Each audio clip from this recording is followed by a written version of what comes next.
9 நாட்களுக்கு பிறகு பாலியல் கொலை குற்றவாளியை தமிழ்நாடு காவல்துறை வந்து இன்றைக்கு கைது பண்ணியிருக்காங்க. தூத்துக்குடி மாவட்டம் விளாத்திக்குளம் அருகே ஊர் தான் பெருநத்தம்.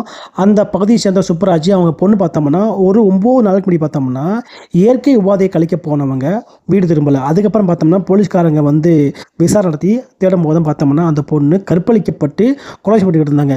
கிட்டத்தட்ட பார்த்தோம்னா 9 நாட்களாக அந்த ஊரை சேர்ந்தவங்க அந்த பெண் உடலை வாங்காமல் தொடர்ந்து போராட்டம் பண்ணிட்டு வந்துட்டு இருக்காங்க.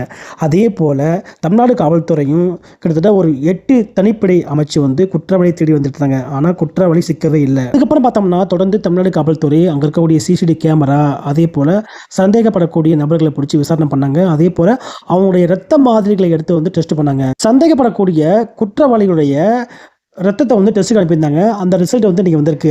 அதுக்கப்புறம் பார்த்தோம்னா இன்று ஒருவர் வந்து கைது பண்ணியிருக்காங்க. எப்படி கைது பண்ணாங்க பார்த்தோம்னா இறந்து போன மாணவியுடைய நகத்தில் பார்த்தோம்னா ஒருத்தனுடைய சதை இருந்திருக்கு. அந்த சதையை வச்சு தான் டிஎன்ஏ டெஸ்ட் எடுத்து குற்றவாளியை வந்து கைது பண்ணியிருக்காங்க. மேலும் இந்த விசாரணை பார்த்தோம்னா குற்றம் நடந்த அன்னைக்கு விளாத்திக்குளத்தில் இருக்கக்கூடிய ஒரு காற்றாலையில் ஒரு கேமரா இருந்திருக்கு. அந்த கேமராவில் பார்த்தோம்னா ஒருத்தவங்க பைக்கில் போகிற மாதிரி இருக்கு.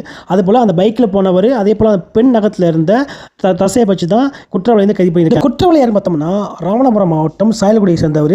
அவருடைய பேர் பார்த்தோம்னா தர்ம முனீஸ்வரன். இந்த காம கொடூர முனீஸ்வரன் பார்த்தோம்னா ஏற்கனவே 2020 எட்டயபுரத்தில் 60 வயது உடைய ஒரு மூதாட்டிக்கு பாலியல் வன்கொடுமை செஞ்சு இவன் வந்து ஏற்கனவே ஜெயிலில் இருந்தான். அதுக்கப்புறம் பார்த்தோம்னா இப்போ ஜாமீனில் தான் வெளியே வந்திருக்கான். வெளியே வந்ததுக்கு அப்புறம் தான் இந்த குற்றத்தை வந்து ஈடுபட்டிருக்கான். இந்த நாய் மீது பார்த்தோம்னா ஏற்கனவே பல வழக்குகள் இருந்திருக்கு.